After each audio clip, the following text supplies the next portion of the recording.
Mu babu abin da muke bauta ba face wuta. Dakata nomo. Barshi ya mare ni. Na so a ce yau ka kafa tarihi a fuskana. Da sai na kafa tarihi sai na sa uwarka ta yi fitsari a wandonta.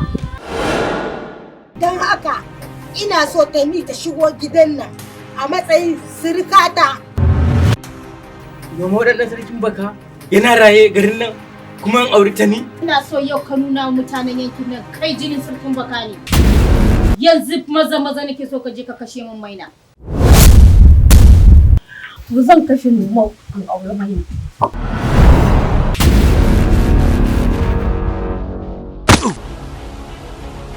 Gaskiya kai mai da jari ne. A wajen soyayya fi ba abin da zai gagare ni.